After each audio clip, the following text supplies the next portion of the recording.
What's up mga ka-Big Bites?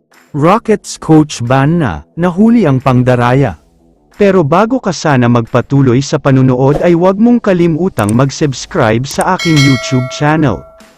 Isingit lang muna natin ang balita tungkol kay Jimmy Butler. Maraming Golden State Warriors fans ang nagtatanong kung ready to play na nga ba siya sa Game 3. Alam naman kasi natin na nagkaroon siya ng injury sa Game 2. Tinamaan siya ni Amen Thompson sa paglanding niya, kaya isang awkward landing ang nangyari at bumagsak talaga ang likod niya. Kaya mukhang delikado na talaga siya sa Game 3 dahil medyo malala ang injury niya. May apila ang Warriors na tignan daw sanang mabuti ang ginawa ni Amen Thompson, dahil mukhang sinadya daw ang pag-injured kay Butler, kaya naman sana daw ay gumawa ng aksyon ng NBA dito lalo na si Commissioner Adam Silver. Ayon naman kay Steph Curry, sana daw ay makapaglaro itong si Jimmy Butler sa Game 3, sobrang importante daw kasi siya sa team nila. At babawi daw talaga sila sa game na ito dahil sa ginawa sa kanila ng Rockets noong Game 2. Samantala, lumipat na tayo ngayon sa balita tungkol sa kalagayan ng Warriors. Tulad na nga ng sabi ko ay 1-1 na ang serye. Tinambakan sila noong Game 2 at pinakita ng Rockets na kayang-kaya silang talunin ng mga ito.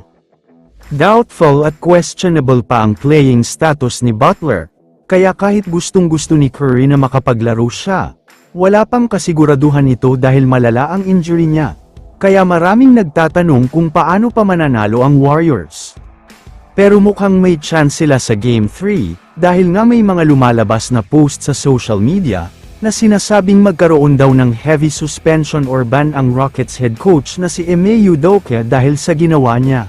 Sinabi kasi niya sa mga players niya na mas maging pisikal pa at banggain ang mga players ng Warriors, huwag daw isipin ang calls na gagawin ng mga referees dahil hindi naman magkakaroon ng foul, hindi daw tatawagan ng referee yan.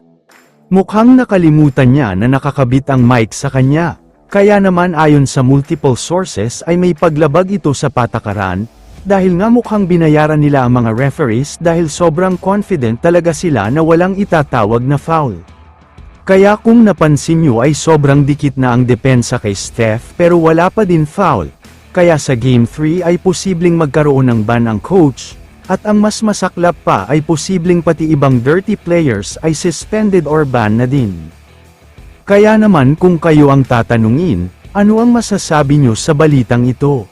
I-comment mo naman ang opinion mo tungkol sa tanong na ito. Dito na muna nagtatapos ang video na ito.